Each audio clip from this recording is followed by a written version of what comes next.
Hey y'all, welcome to my channel. So I've been sewing these little cutout pictures from books and magazines all day, and I waited until I got down to the last few just so you could see the way I do this, because um it it's a quilting term actually, and it's called chain piecing. And this is what's going to save you a lot of thread if you do sewing in your projects. So I've already gone around all four sides on that, and I'm going to put this under there and start here, and I'm going to do a little back stitch, and then when I get around to the other side I'm going to cut that one off. So I do have a back stitch button. Let me see. I have a back stitch button right here, and my up and down needle right there.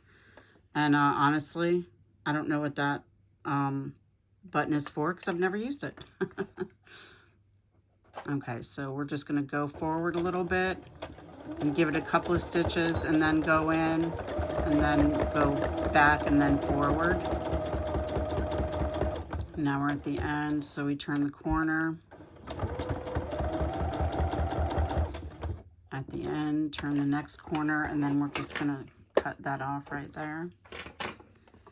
And then we're just gonna go around. And now we're back at the end. So we're gonna back stitch, and we're gonna do it again.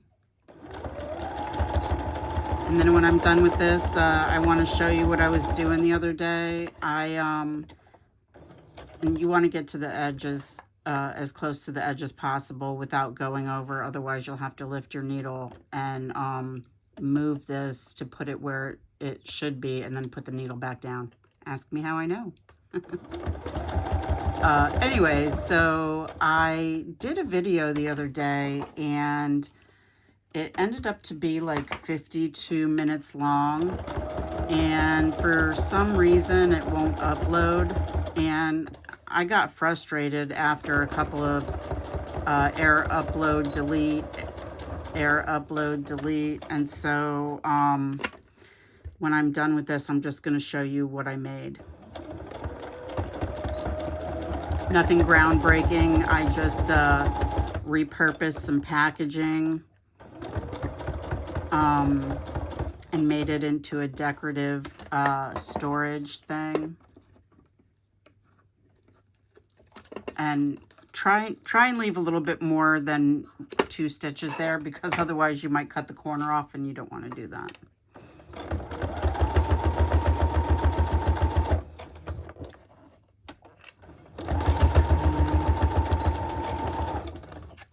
And then here's the last one, and I'm starting in the bottom. I don't know if I'm at a view there. I'm starting in the bottom right hand corner, so that way when I go back to snip off the little ends, they're all going to be on the same side. And so we're going to leave some more space here.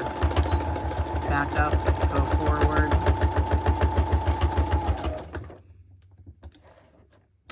So I texted my husband and said, I'm going to do a video real quick. I'll holler. That's the standard procedure.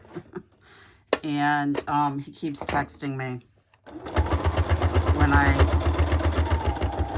we've been through this before. If we're both at home, then if my door is closed, then I'm doing a video, and I warn him and everything.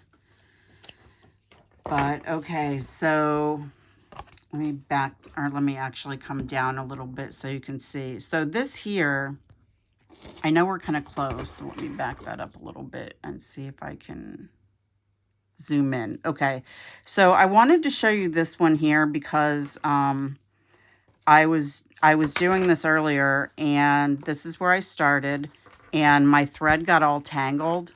Oh, can you see that? So this is where I started, and my thread got all tangled, and I had to replace the bobbin. And so this is how you fix that. So I just have a bone folder here, and we're just going to rub those down and to see. Okay, that right there is a piece of thread, so I'm just going to take my tweezers and take it out. But we're just going to, if you don't have a bone folder, you can use like the end of a butter knife or the back of your scissors or something. And this one I had on, 14. So let's go back here. And it stopped right there. So I'm going to start just a little bit back from that.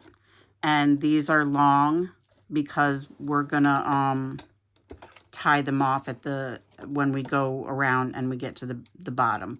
And we're gonna tie them because this particular stitch does not do a back stitch.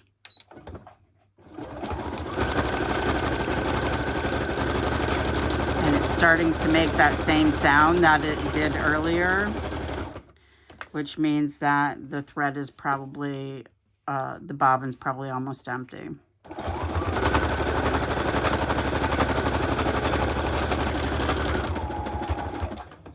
Okay. So we need to keep a little bit of thread to work with here so we can tie it.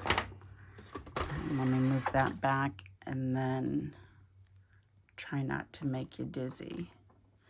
Okay, so this is how we do this. This is where we started from.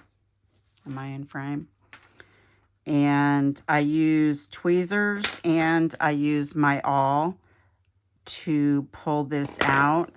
And the reason I use my awl is because this particular thread happens to be like a satiny color. I mean, not color, it's black. But it happens to be a satiny type of thread. And I just put a little bit of glue right there. So then I take my tweezers and I go underneath to pull it through.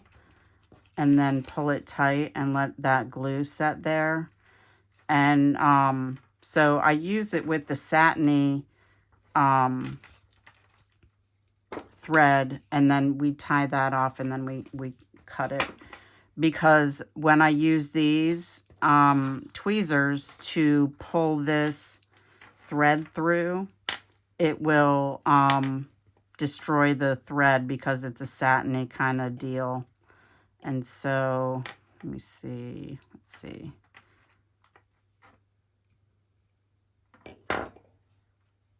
Okay, and sometimes it might be hard to figure out which one goes with what. And so when I pull on that one, this is the one that's moving.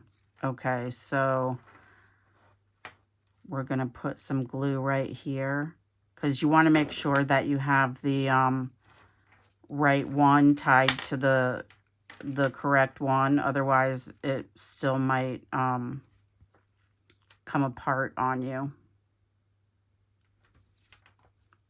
Okay, and then we're just going to cut that off. And then I pulled those through already, so we're going to... Yeah, I'm really disappointed about that video because I was super excited about it. Because I've been holding on to that box forever just so I could show you what I was planning on doing with it. And then, I don't know, I've never tried to upload a video that long, so I don't know why it wouldn't work. But let me stand up and pull you up a little bit here. So you can see this is all the ones that I've done today. So these are the ones that I chain pieced because they're so tiny. And I should have chain pieced the other ones too. I just see I wasn't chain piecing then, and that's what happened. That's why I started to, because it was eating the thread at the back. But these are all the ones that I was able to sew today. They've been sitting on the back burner waiting for me to, right, these are pictures from some books that I got from the library. And I think that's giving you a really bad glare because it is for me. So I hope not, because I can't see. but I just picked out the ones that I thought were really cool. And even though these are thin, I kept them anyway because you can always make a tinier pocket and then you'll have something to put in the tiny pockets. So let me just put all this back in here. All right, but I got some really cool pictures out of this. Anyways, okay, so here's my box. And let me see. Let me just put my stuff up here. So I'm trying to clean as I go. That way I can find stuff. What a concept, huh? Okay. Do I need to pull you up a little? Okay, no, you're good right there.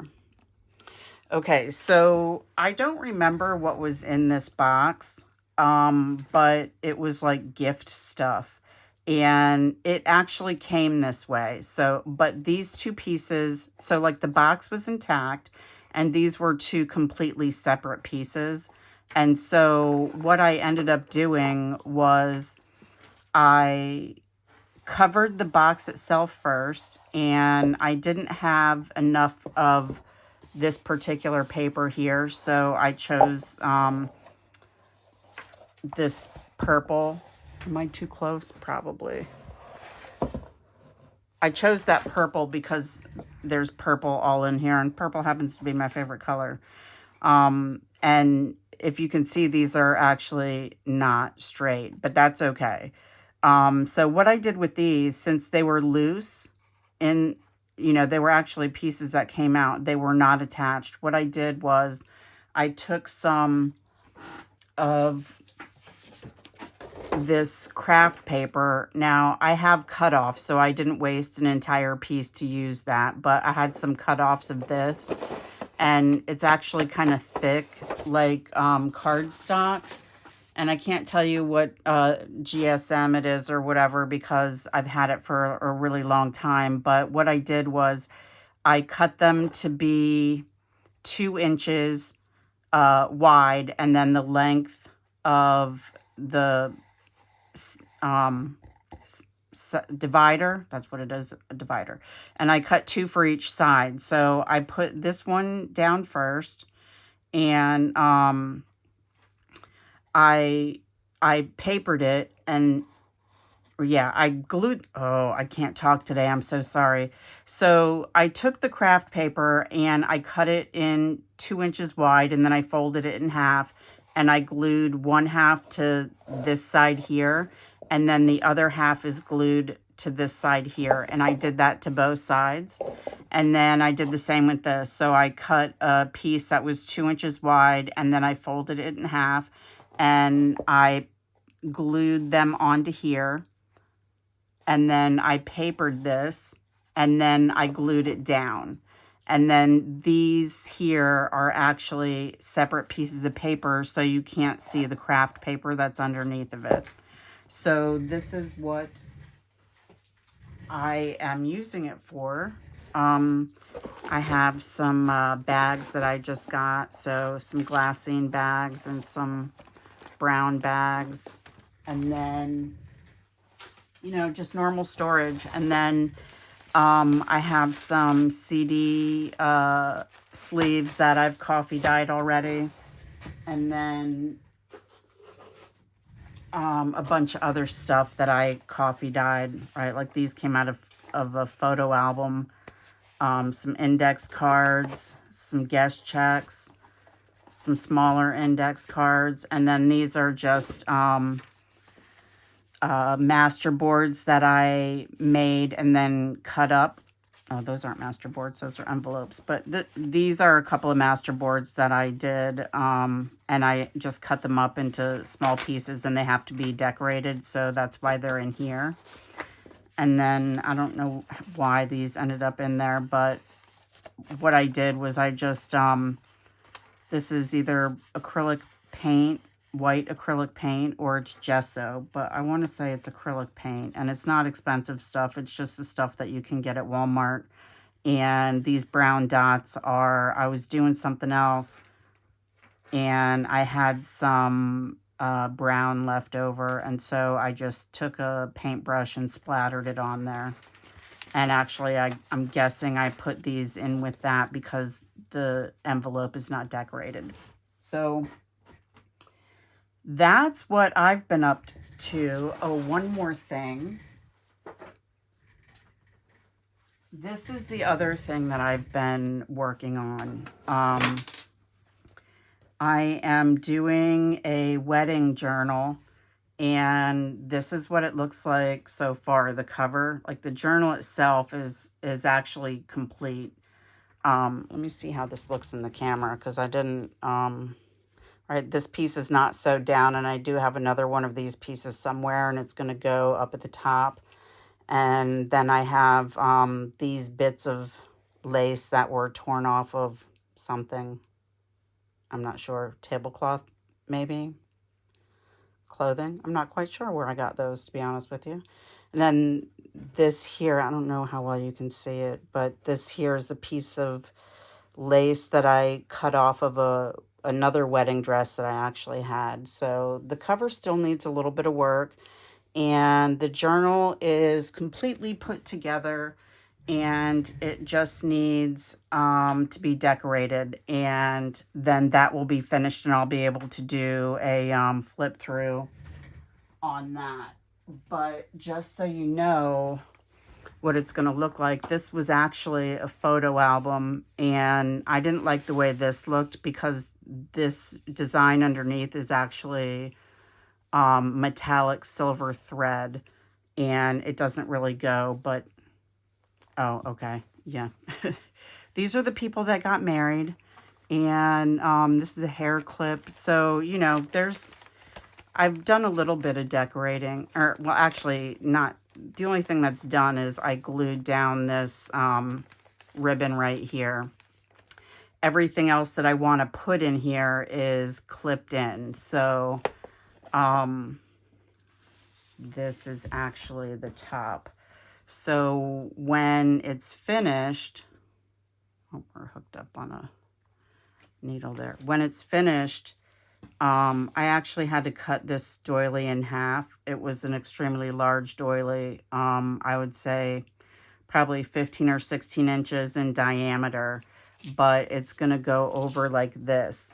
And I have some more of this lace, and what I was going to try and do was see if I could make a wedding dress to put up on top of here, but this cover is taking me a really long time because I can't figure out how to make a dress form just putting it on here. Like, my brain can't, like, I can picture it in my head, but my brain can't comprehend from my brain to my fingers on how to make this come out. That's why it's taking me so long. But maybe I'll be able to figure it out after I put the rest of the stuff on. So we'll see. And then this will be a flip through because I really need to get it to the person that ordered it, because she did they got married in November, but she didn't give me anything for it until January because I had a lot of stuff to do to get ready for Christmas. So I hope everybody is having a great day. It is Saturday right now, and so hopefully this won't be too long, and you'll get to see it today or whenever you decide to watch it. So have a great day and happy crafting.